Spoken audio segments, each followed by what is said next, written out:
Welcome to SM tutorial. देखो friends, आपण railway recruitment board बा आरआरबी तरफ आउ एक निजुक्ति आसी जहाँकि जदि आपण मैंने 10th ITI पास करचंती बा डिप्लोमा इंजीनियरिंग पढ़ी बा जदि आपण डिग्री इंजीनियरिंग करचंती ताहले मध्य आपण माने एही चाकरी रे आवेदन करि पारिबे।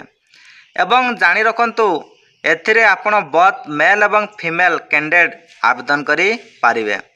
तो जदि आपण माने याको आवेदन करिया पे चाहउचंती तबे निश्चित भाव में वीडियोटी को आरंभ रु शेष पर्यंत देखंतु। ता सहित जदि आम चैनल को ए पर्यंत आपण सब्सक्राइब करना तबे निश्चित भाव में चैनल को सब्सक्राइब मध्य कर दियंतु, जा फल आग को एहीपरि नुआ नुआ नोटिफिकेशन आपण माने ही सर्वप्रथमे पाई परिबे। तो चलंतु डेरी न करी वीडियोटी को स्टार्ट करिवा। देखंतु नोटिस टी रही आपणकर रेलवे रिक्रुटमेंट बोर्ड बा आरआरबी तरफ जो कि देखंतु टोटाल उपरे आपणकर वैकेंसी रहउची 9144 गोटी आपणकर टोटाल उपरे वैकेंसी रहउची। जदि हु कैन अप्लाई कथा कह जाए तबे देखंतु ऑल इंडिया रो कैंडिडेट माने याको आवेदन करि परिबे। जेंडर कथा जदि कह जाए तबे देखंतु बोथ मेल एवं फीमेल कैंडिडेट माने याको आवेदन करि परिबे। जॉब टाइप कथा जदि कह जाए तबे देखंतु सेंट्रल गवर्नमेंट जॉब टी रहउची। अप्लाई मोड कथा जदि कह जाए तबे देखंतु याको ऑनलाइन मोड रे आपण माने आवेदन करि परिबे। आरआरबी रो ऑफिशियल वेबसाइट टी को आपण माने विजिट करिवे। जदि आपण माने डायरेक्टली विजिट करि पारु नाहंती ताहले डिस्क्रिप्शन रे मु यार लिंक दे देछि, आपण माने सेथिरु जाई कि आपण माने विजिट करि पारिबे। तो पोस्ट नेम कथा जदि कह जाए तबे देखंतु दुई प्रकार रो पोस्ट रहउची। गोटिए देखंतु टेक्नीशियन ग्रेड 1 पई आपणकर रहउची वैकेंसी, जोथिरे कि देखंतु 1092 गोटी टोटाल उपरे वैकेंसी रहउची। नंबर 2 रे देखंतु आपणकर रहउची टेक्नीशियन ग्रेड 3 पई आपणकर वैकेंसी रहउची, जोथिरे कि देखंतु 8052 गोटी आपणकर टोटाल उपरे वैकेंसी रहउची। तो यार जदि एप्लाई रो स्टार्ट डेट कथा कह जाए तबे देखंतु ऑलरेडी स्टार्ट हो सारिची। एवं एप्लाई लास्ट डेट कथा जदि कह जाए तबे देखंतु 8/4/2024 रिको हेउची यार एप्लाई रो लास्ट डेट।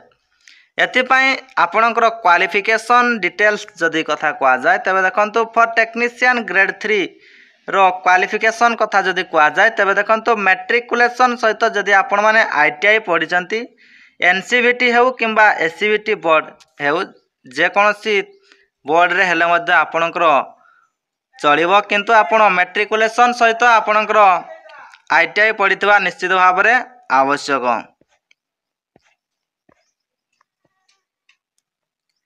नंबर 2 रे देखंतु फॉर टेक्नीशियन ग्रेड 1 कथा जदि कह जाए तार मध्ये देखंतु डिप्लोमा इंजीनियरिंग और देखंतु डिग्री इंजीनियरिंग और देखंतु BSc physics electronic computer IT जदि यही सब रे आपण माने बीएससी करथिबे ताहाले मध्ये टेक्नीशियन ग्रेड 1 रे आपण माने आवेदन करि पारिबे।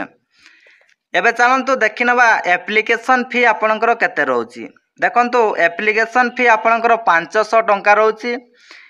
एवं यह व्यतीत SC ST ex serviceman female transgender एवं देखंतु EBC कैंडिडेट मानक पई 250 टंका रहउची आपणकर एप्लीकेशन फी। एवं देखंतु पेमेंट मोड कथा जदि कह जाए तबे देखंतु ऑनलाइन मोड रे आपण माने पेमेंट करि परिबे। जेमिति कि देखंतु डेबिट कार्ड क्रेडिट कार्ड बा नेट बैंकिंग बा UPI थ्रो रे मध्ये आपण माने चाहिले याको पेमेंट करि पारिबे। तो थैंक यू फ्रेंड्स, या थिला आपण मानक पई छोटिया इन्फॉर्मेशन। जदि वीडियोटी भल लागिछि निश्चित भाव में छोटिया लाइक करिवे, सांग साथी मानक सहित शेयर मध्ये कर देबे, जा फल रे कि समाने मध्ये उपकृत होई पारिबे। थैंक यू, जय जगन्नाथ। पुणी देखा हबो आ एक नुआ वीडियो रे।